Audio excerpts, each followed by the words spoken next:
तो हेलो बच्चों, मैं कुणाल फिर से आपके लिए एक वीडियो लेकर आया हूँ। ऐसे नहीं। तो हेलो बच्चों, मैं आज रीजनिंग का फर्स्ट चैप्टर लेकर आया हूँ। जो हम लोग पढ़ने वाले हैं वो चैप्टर हमारा होने वाला है शब्द संरचना, जिसे हम लोग इंग्लिश में कहते हैं वर्ड फॉर्मेशन।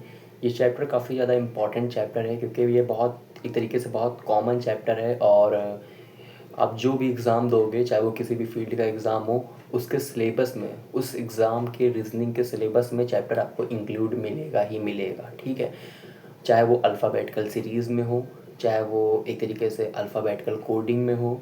तो उसी टाइप से ये क्वेश्चन चैप्टर हमारा होता है जिसे हम लोग कहते हैं शब्द रचना, और इंग्लिश में कहते हैं वर्ड फॉर्मेशन। इसमें क्या होता है, इसमें आपको अलग अलग वर्ड्स को अलग अलग नियम के हिसाब से बनाना होता है, और बना के उसे हम क्वेश्चंस करते हैं। और एग्ज़ाम में इसके क्वेश्चंस ज़रूर आते हैं, 100% आते हैं। एक या दो या तीन क्वेश्चंस इस चैप्टर से आपको मिल ही जाते हैं, और क्वेश्चंस बहुत आसान आते हैं, ज़्यादा कॉम्प्लिकेटेड क्वेश्चंस नहीं होते हैं कि आप ना कर पाओ। अगर आप बिगिनर हो, अगर आप शुरुआत से रीजनिंग पढ़ रहे हो, तो ये क्वेश्चन पढ़ना आपके लिए बहुत इंपॉर्टेंट है, क्योंकि क्वेश्चंस के ऐसे रूल्स होते हैं जो कुछ लोगों को नहीं मालूम होते हैं। और अगर ये रूल्स आपको नहीं मालूम हो तो ध्यान रखिए, छोटा सा क्वेश्चन आपके एग्ज़ाम में आपके हाथों से निकल जाएगा। और ऐसा नहीं चाहता कि आपके साथ ऐसा हो कि छोटे छोटे से क्वेश्चंस जो आपको आने चाहिए और वो आपको एग्ज़ाम में नहीं आ रहे हैं। ठीक है, तो इसके लिए आपको ये चीज़ समझना होगा, पढ़ना होगा। चलिए स्टार्ट करते हैं। तो आ चुके हैं हम लोग अपने चैप्टर पे। हमारा चैप्टर 4 है शब्द रचना। मैं चाहता तो आपको बुक से स्टार्टिंग से पढ़ाना शुरू करता, लेकिन जो चीज़ें ईजी हैं और थोड़ा सा समझने वाली हैं, कॉन्सेप्ट वाली बेसिक चीज़ें, उनको मैं चाहता हूँ कि वो मैं पहले पढ़ाऊँ आपको, जिससे वो चीज़ें ज़्यादा समझ में आए। देखिए, हमारा टॉपिक है शब्द रचना। ठीक है, इसको इंग्लिश में हम लोग कहते हैं वर्ड फॉर्मेशन। इसमें होता क्या है, इसमें कुछ रूल्स होते हैं। जैसे कि इसमें कुछ आपको लेटर्स दिए जाएंगे, उस लेटर्स को आपको अरेंज करना पड़ेगा। ठीक है, और कुछ आपको शब्द दिए जाएंगे बने बनाए, उन शब्दों से कुछ लेटर्स निकाल के आपको अलग से एक शब्द निर्माण करना पड़ेगा। या आपको एक स्पेलिंग लिख के दी जाएगी और 4 ऑप्शन दिए जाएंगे, उन 4 ऑप्शंस में से 4 अलग अलग स्पेलिंग्स होंगी लेटर्स से, जो उस स्पेलिंग से बनी होंगी जो आपको क्वेश्चन में दी गई होगी। तो ये सारे पॉइंट्स हम लोग इसमें पढ़ने वाले हैं। देखिए, सबसे पहला हमारा रूल क्या लिखा हुआ है। लिखा हुआ है, दिए गए शब्द के अक्षरों से विकल्प बनाना सीखें। इसका मतलब देखिए, लिखा है इसके अंतर्गत एक शब्द दिया होता है, परीक्षार्थियों से यह पूछा जाता है कि दिए गए शब्द के अक्षरों से विकल्प में से कौन सा बनाया जा सकता है। यही चीज़ मैं अभी आपको बता रहा था। इसमें होता क्या है, इसमें इस तरह का एक क्वेश्चन दिया होता है, इसमें एक स्पेलिंग होती है और इससे 4 ऑप्शन दिए जाते हैं आपको। ठीक है, और चारों ऑप्शंस आपको अच्छे से देखने हैं और आपको खुद से ये चेक करना है। ये देखिए, इसमें आपका माइंडसेट लगने वाला है। इसमें आपको खुद चेक करना है कि आखिरकार इन चारों में से कौन सा ऐसा ऑप्शन है जो दी गई स्पेलिंग से मिलाकर बनाया जा सकता है। जैसे कि अगर हम पहला ऑप्शन देखें, लिखा है इंस्ट्रक्ट। इंस्ट्रक्ट में जो स्पेलिंग है INSTRUCT, इंस्ट्रक्ट।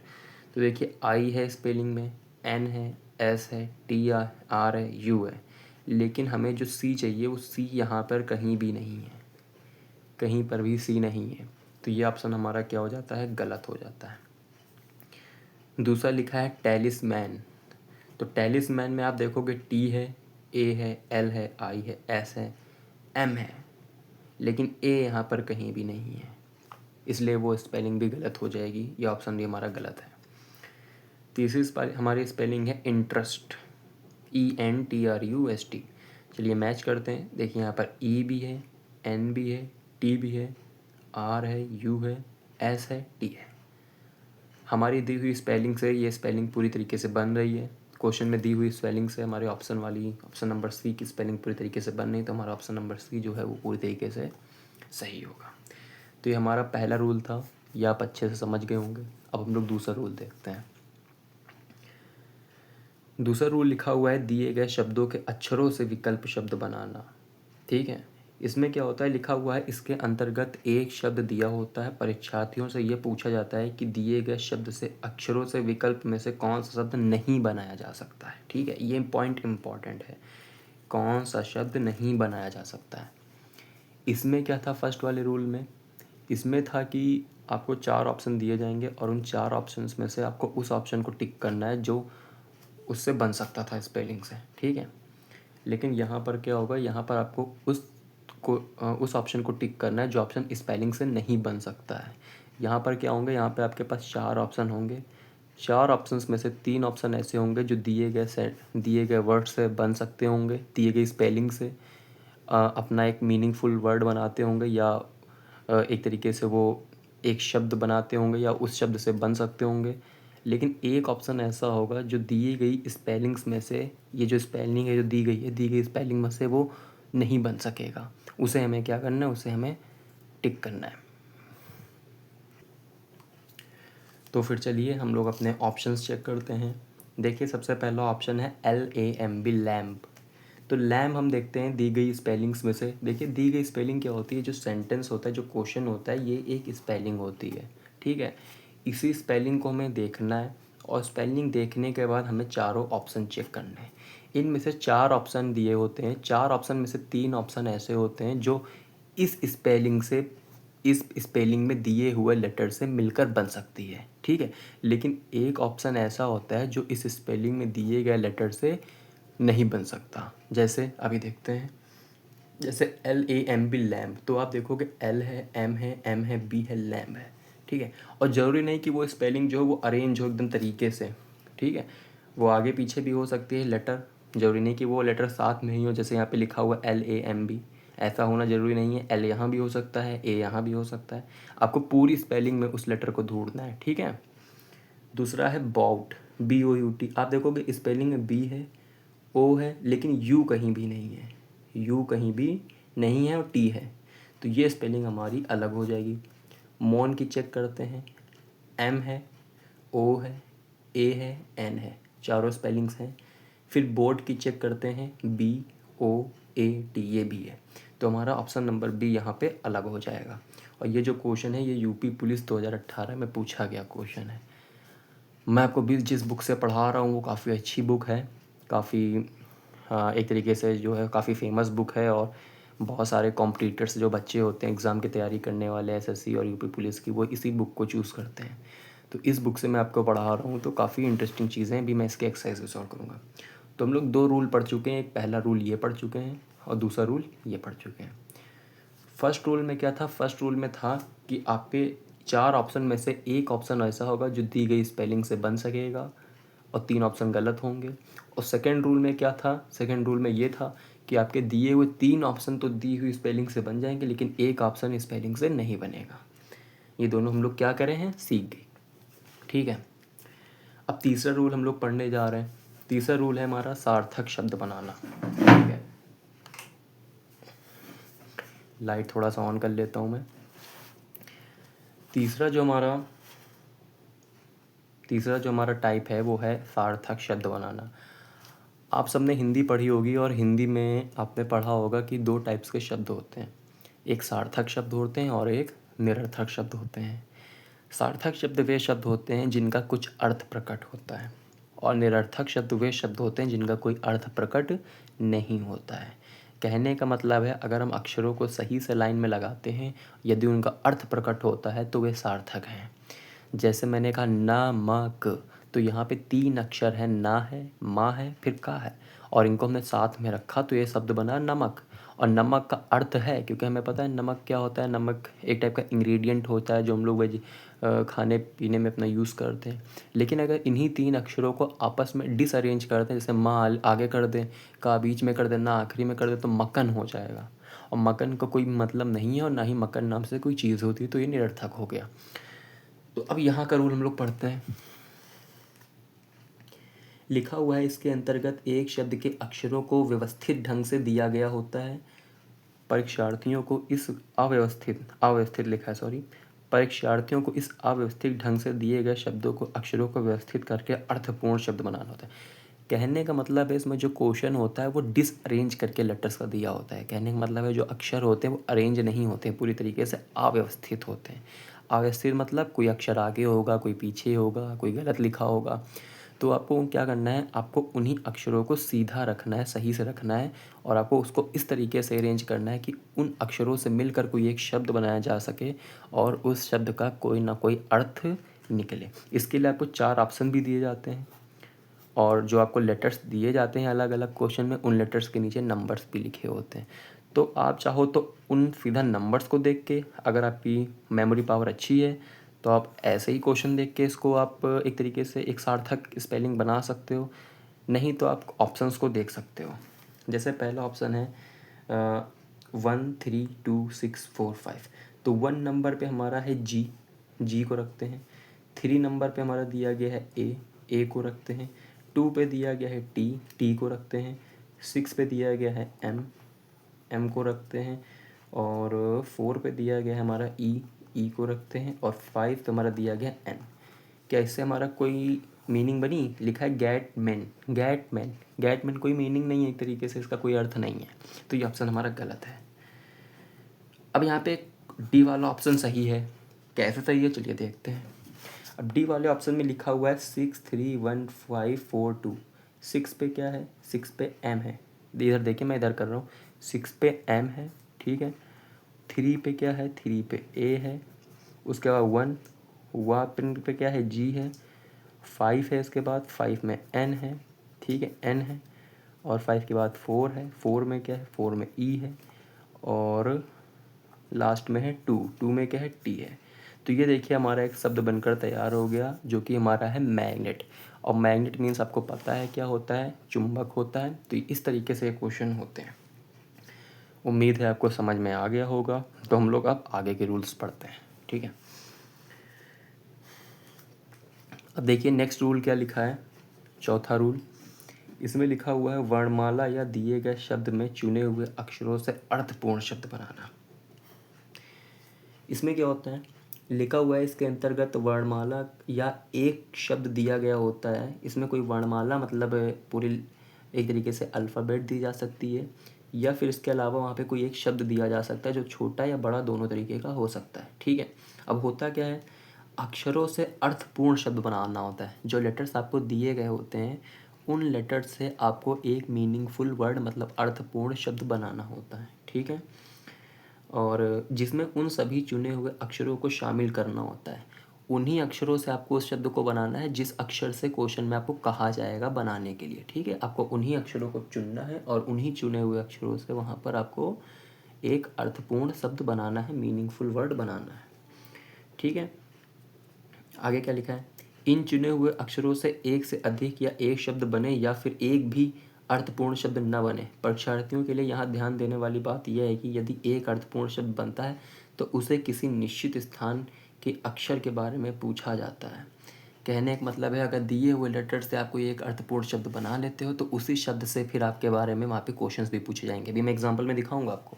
अभी तो मैं लाइन पढ़ रहा हूँ जो यहाँ पे लाइन लिखी हुई है, ठीक है।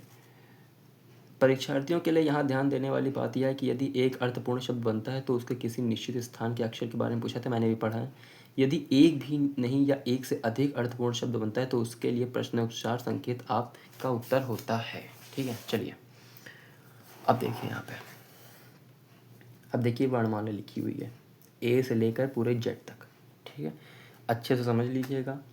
ये ए से लेकर जेड तक अल्फ़ाबेट लिखी है, वर्णमाला लिखी है इंग्लिश की। अब इसमें क्वेश्चन क्या कह रहा है आगे देखते हैं। लिखा हुआ है ए से लेकर जेड तक में 20, 1, 7 और 5 स्थान पर जो वर्ण हैं उनसे एक सार्थक शब्द बनाया जाता है। देखिए सबसे पहले कौन कौन से शब्द दिए गए हैं? 20 दिया गया है, 1 दिया गया है, 7 दिया गया है और 5 दिया गया है। और ज़रूरी नहीं है कि ये जिस तरीके से इन नंबर्स को अरेंज करके रखा गया है उसी तरीके से आपको लेटर्स को भी अरेंज करके रखना है। नहीं, ऐसा बिल्कुल नहीं करना है। आपको लेटर्स को चुनना है, हो सकता है वो लेटर्स अलग अलग भी हों, फिर उन अलग अलग लेटर्स को आपको क्रमबद्ध में रखना है, मतलब सीरीज़ में रखना है, अरेंज करके रखना है।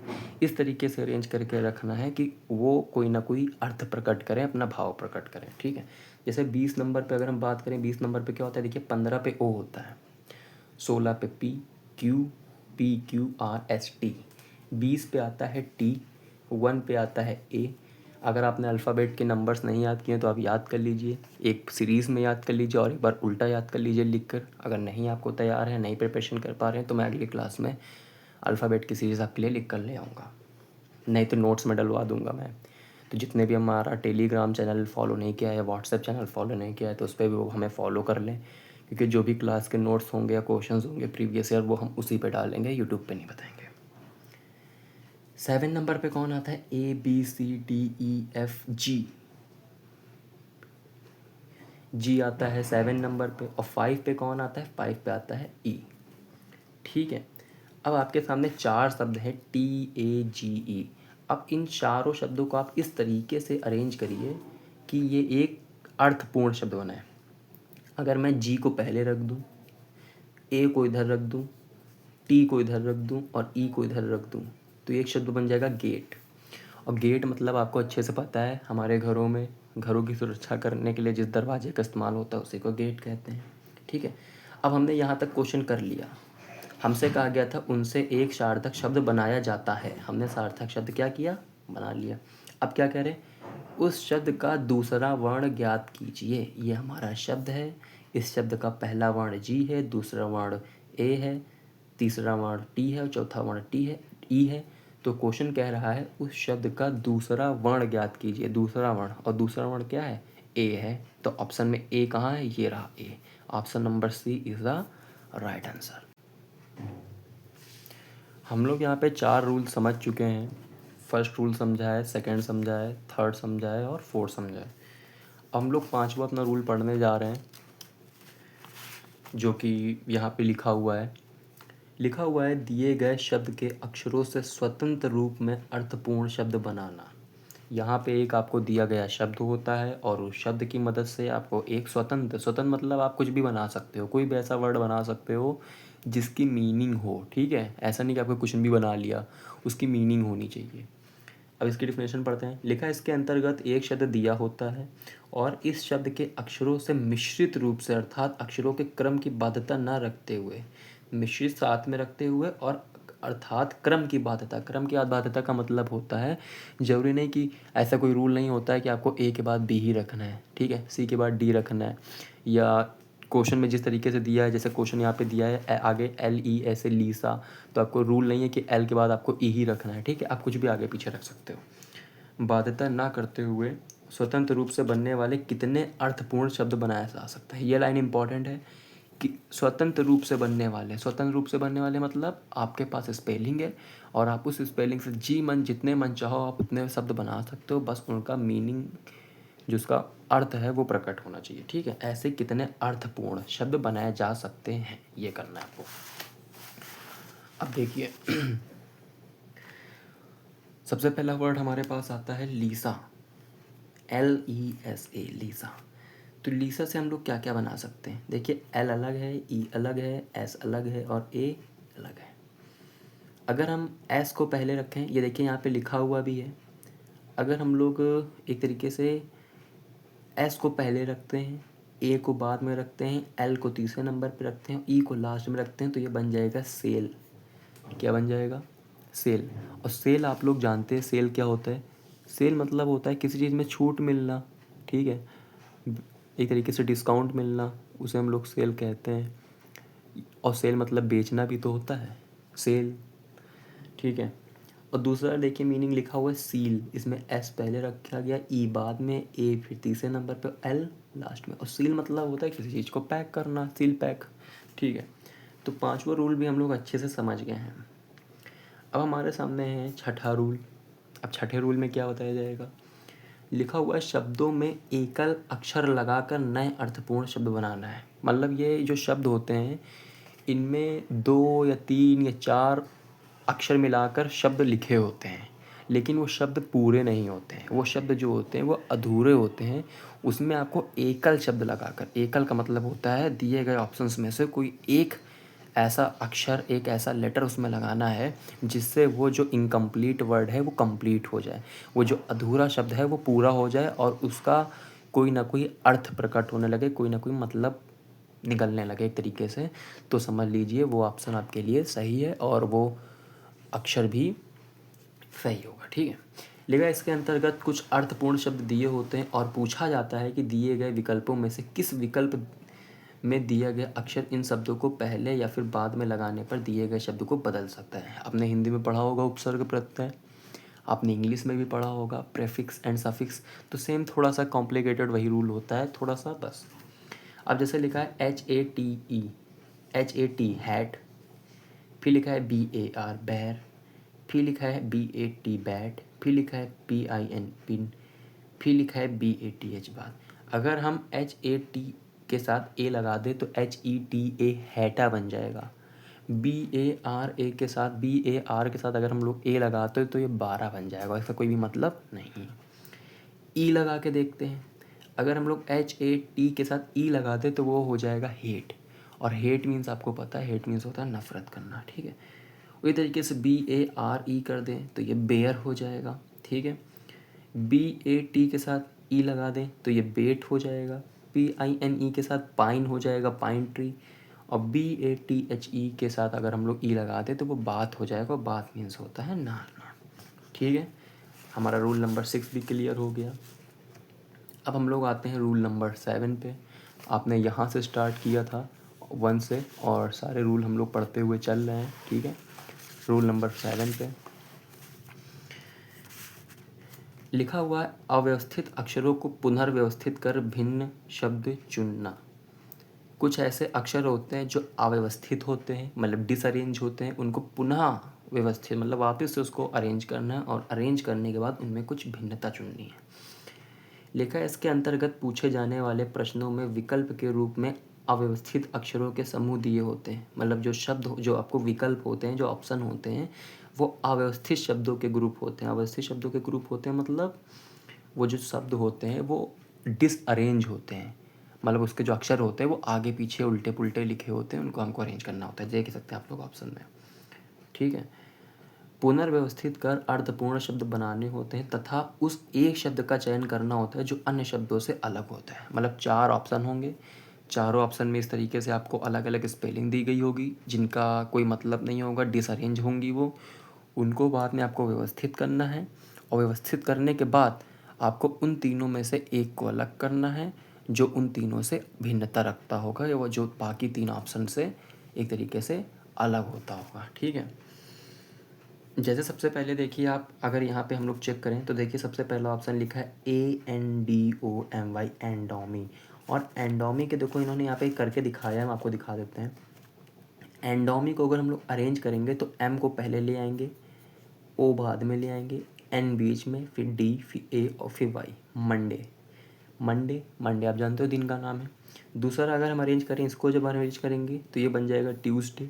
ये देखिए यहाँ पर ये लिखा हुआ था DIARFY, जब इसको अरेंज करेंगे तो ये बन जाएगा फ्राइडे। हम दिए गए ऑप्शंस को ही अरेंज कर रहे हैं, इसमें हम कुछ नई स्पेलिंग नहीं इंक्लूड कर रहे हैं कि हम कोई नया अक्षर जोड़ रहे हो। जो दी गई हमारी स्पेलिंग है उन्हीं अक्षरों को बस हम आगे पीछे पुनः व्यवस्थित करके उन्हीं से हम स्पेलिंग्स बना रहे हैं, और ऐसी स्पेलिंग बना रहे हैं जो एक तरीके से व्यवस्थित अक्षर वाली हैं और तो और कोई ना कोई अर्थ भी प्रकट कर रही हैं। लेकिन लास्ट में जो हमारा वर्ड आता है हॉलीडे, हॉलीडे यहाँ पे अलग हो जाएगा। हॉलीडे हमारा अलग हो इसलिए हो जाएगा क्योंकि बाकी के जो 3 ऑप्शन है वो आपस में एक तरीके से संपर्कता रखते हैं, मतलब एक दूसरे के करीब हैं। जैसे कि अगर हम बाकी के 3 ऑप्शन देखें तो वो मंडे है, ट्यूसडे है, फ्राइडे है, सारे दिनों के नाम है, लेकिन ये हॉलीडे लिखा हुआ है।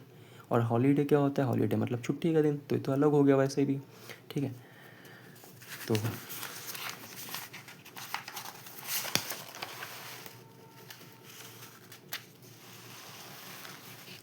तो हमारा चैप्टर एक तरीके से कंप्लीट हो चुका है, और अब हमारे पास जो करना है वो सिर्फ क्वेश्चंस करने हैं, और क्वेश्चंस के बाद हमारा चैप्टर पूरी तरीके से कंप्लीट हो जाएगा। तो हम आ चुके हैं अपने चैप्टर की एक्सरसाइज में, जो चैप्टर अभी हम लोगों ने पढ़ा है, ठीक है। टोटल अगर हम इसके नंबर ऑफ़ क्वेश्चंस की बात करें तो इस चैप्टर में टोटल 40 क्वेश्चंस हैं, ठीक है। और हम लोग आज 20 क्वेश्चन इसके लगाने वाले हैं, क्योंकि अगर 40 क्वेश्चंस हम लोग लगाएंगे तो ये वीडियो काफ़ी ज़्यादा लंबी हो जाएगी। और तो और मैं चाहता हूँ कि इस चैप्टर के मैं आपको 20 क्वेश्चन लगवाऊँ, और इसके अलावा जो 20 क्वेश्चन आपके बचे होंगे, ये मैं अगली क्लास में लगवा दूँ। और इसके साथ साथ मैं 10 से 15 क्वेश्चंस ऐसे लेकर आऊँ इसी चैप्टर से जो पिछले साल एग्ज़ाम्स में पूछे गए हैं, फिर वो चाहे एक तरीके से कोई भी वनडे एग्ज़ाम रहा हो एसएससी का या कोई पुलिस का, ठीक है। तो उसमें जो पूछे गए क्वेश्चंस हैं मैं कोशिश करूँगा कि उन क्वेश्चंस को भी मैं ढूंढ के लाऊं और अगली वीडियो में उन क्वेश्चंस को भी मैं अपने यूट्यूब पे कराऊं, ठीक है। तो फिलहाल के लिए ये 15 क्वेश्चंस हम अभी के लिए सॉल्व करते हैं। देखिए सबसे पहले हेडिंग पढ़ा करिए आप क्वेश्चंस की। लिखा हुआ है दिए गए प्रत्येक प्रश्न में बड़े अक्षरों में एक शब्द दिया है, ये देखिए शब्द दिया है, ठीक है, जिसके पश्चात 4 शब्द विकल्प के रूप में, ये देखिए 4 शब्द विकल्प के रूप में। आप लैंग्वेज पढ़िए और उसका समझिए, आपको आंसर आने लगेगा। दिए गए अक्षरों का प्रयोग कर केवल एक ही विकल्प ऐसा है, मतलब इन चारों में से एक ही विकल्प ऐसा है जो दिए गए शब्द से बनाया जा सकता है, मतलब इस शब्द से बनाया जा सकता है। वही वाला फर्स्ट वाला रूल लग गया। हमने पहला रूल आपको क्या पढ़ाया था कि एक शब्द दिया होगा, 4 ऑप्शन दिए होंगे, उन 4 ऑप्शनों में उस शब्द से बनने वाला एक ही वर्ड होगा जो उन स्पेलिंग से मिलकर बन सके। बाकी 3 ऑप्शन जो होंगे वो पूरी तरीके से क्या होंगे, वहाँ पे गलत होंगे। तो देखिए सबसे पहला लिखा है TENENT, क्या ये ऑप्शन में है? TE है, N है, लेकिन दोबारा ENT नहीं है, तो ये गलत हो गया। TENT, क्या ये है ऑप्शन में? TEN, लेकिन एक टी तो है ही नहीं, ये भी गलत हो गया। MOUNT, MOUNT, ये देखिए हमारा ऑप्शन नंबर सी जो है ये हमारा एक तरीके से इस स्पेलिंग से बन गया है। हमारा ऑप्शन नंबर सी भी, डी भी नहीं बनेगा, क्योंकि यहाँ पे MOVEMENT है, M है, O है, लेकिन यहाँ पे कहीं भी स्पेलिंग में V नहीं है, तो गलत हो गया। समझ में आया? रिपीटेशन, रिपीटेशन में देखिए पहला शब्द है हमारा ट्यूटर। क्या ट्यूटर कहीं पर आएगा? देखिए T है, U है, T है, O है, R है, यस, ट्यूटर तो हमें पहले ही ऑप्शन मिल गया, ऑप्शन नंबर ए सही, बाकी ऑप्शन गलत होंगे। देखिए पॉन्डर, पॉन्डर में P लगेगा, P है, O है, N है, लेकिन कहीं भी D नहीं है। इस चीज़ को आप देख के अच्छे से समझ के आप खुद से भी कर सकते हो। फिर तीसरा वर्ड है हमारा डेमोक्रेसी। डेमोक्रेसी में पहला वर्ड है सेक्रेसी। सेक्रेसी क्या हमें कहीं इस वर्ड में मिलेगा? देखिए हमें एस मिलेगा ही नहीं, सेक्रेसी का पहला अक्षर ही एस है, लेकिन हमें एस यहाँ कहीं मिल ही नहीं रहा। दूसरा है हमारा माइक्रो, माइक्रो में एम है, लेकिन आई तो है ही नहीं। तीसरा है मर्सी, एम है, ए है, आर है, सी है, वाई है, yes, mercy is the right answer. चौथा है चैम्पियनशिप। चैम्पियनशिप में ओपन, ओपन है, ओ है, पी है, लेकिन ई कहीं पर भी नहीं है, तो ये हमारा ऑप्शन नहीं होगा। दूसरा है ओपियम, ओ है, पी है, आई है, लेकिन यू कहीं पर भी नहीं है, ठीक है। फिर आप देखिए यहाँ पर ओपिनियन है, OPINION, आपको सारी स्पेलिंग मिल गई, तो opinion is the right answer of this questions, ठीक है। चौथा है हमारा डेडिकेट। डेडिकेट में देखिए पहला है डिसाइड, डी है, ई है, सी है, आई है, डी है और ई है, डिसाइड हमारा मिल गया, is a right answer. Measurement में हमारा कौन सा होगा? मेजरमेंट में पहला देखते हैं एश्योर, एश्योर का ए है, ठीक है, डबल एस, लेकिन यहाँ डबल एस नहीं, यहाँ पे सिर्फ सिंगल एस है, तो हमारा ऑप्शन गलत हो गया। दूसरा है समिट, ये चेक करते हैं, समिट SUMM और आई तो है ही नहीं।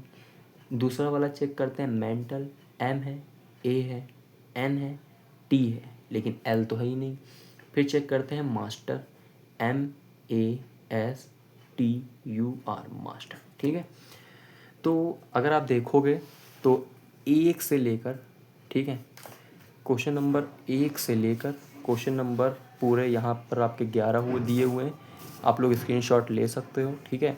और यहाँ से फिर आपके 12 से लेकर पूरे 22 तक जो क्वेश्चंस है वो सेम एक ही रूल पर हैं, ठीक है। लेकिन यहाँ से हमारा रूल चेंज हो जाता है। यहाँ देखिए रूल क्या लिखा है, दिए गए प्रत्येक प्रश्न विकल्पों में से उस शब्द को चुनिए जो दिए गए एक शब्द के अक्षरों का प्रयोग करके नहीं बनाया जा सकता है। हमने अभी आपको 2 रूल पढ़ाए। हमने पहले रूल में आपको पढ़ाया था कि एक स्पेलिंग होगी, एक शब्द होगा और उससे 3 शब्द ऐसे होंगे जो नहीं बन पाएंगे और एक बनेगा, वही हम लोग अभी कर रहे थे। 3 ऑप्शन गलत थे, एक सही था। लेकिन यहाँ पर क्या करोगे आप, यहाँ पर आपके 4 ऑप्शन होंगे, 4 ऑप्शंस में से इसमें दूसरा वाला रूल लगा है, यहाँ पर आपके 4 ऑप्शन होंगे और 4 ऑप्शंस में से 3 ऑप्शन ऐसे होंगे जो आपकी दी गई स्पेलिंग से मिलकर बन रहे होंगे। समझ रहे हैं आप? दी गई स्पेलिंग से आपके 3 ऑप्शन इसमें से ऐसे होंगे जो दी हुई स्पेलिंग से, क्वेश्चन स्पेलिंग से दी हुई स्पेलिंग जो आपकी होगी क्वेश्चन में, उससे बन रहे होंगे। लेकिन एक ऑप्शन ऐसा होगा जो दी गई स्पेलिंग से नहीं बनेगा। ठीक है, उसी को हमें यहाँ क्या करना है, अलग करना है। तो एक तरीके से देखा जाए ये रूल और ये वाला रूल सेम ही है, बस वहाँ पे हमें एक को अलग करना पड़ता है और यहाँ पे भी हमें एक ही को अलग करना पड़ता है। वहाँ पे हमें सही वाले एक को अलग करना पड़ता है, तो यहाँ पे हमें एक गलत वाले को अलग करना पड़ता है। चलिए एक क्वेश्चन इसका भी कर लेते हैं, फिर बाकी क्वेश्चंस आपके यहाँ से लेकर पूरे 22 तक आपके रूल से सेम है, सब में एक ही रूल लगेगा। मैंने आपको दोनों रूल समझा दिए हैं। तो ये क्वेश्चन मैं नहीं सॉल्व करूँगा। इस क्वेश्चंस को आप चाहें तो स्क्रीनशॉट ले लें और स्क्रीनशॉट लेने के बाद आप अपने आप से प्रयास करें इसे सॉल्व करने का। और अगर सॉल्व नहीं कर पाते हैं आप, वैसे आप सॉल्व कर लेंगे, ठीक है, बहुत आसान से क्वेश्चंस हैं, लेकिन अगर नहीं कर पाते हैं तो आप वीडियो में कमेंट कर दीजिएगा और अगली वीडियो में मैं इन्हीं क्वेश्चंस को सॉल्व करके आपके लिए ले आऊँगा। चलिए इसको देखते हैं। पहला लिखा हुआ है RIFT, तो देखिए R है, I है, F है, T है, चारों मिल गए। दूसरा लिखा है FERRY, देखिए F है, E है, RR है, Y है, ये भी मिल गया। तीसरा है TIER, T है, I है, E है, R है, ये भी मिल गया। चौथा है FEET, F है लेकिन डबल E नहीं है कहीं पे, ये गलत हो गया, T भी है। तो हमारा ये वाला ऑप्शन क्या हो गया, गलत हो गया। तो समझ गए। उम्मीद करता हूँ ये चैप्टर आप सभी को बहुत अच्छी तरह से समझ में आया होगा, ठीक है।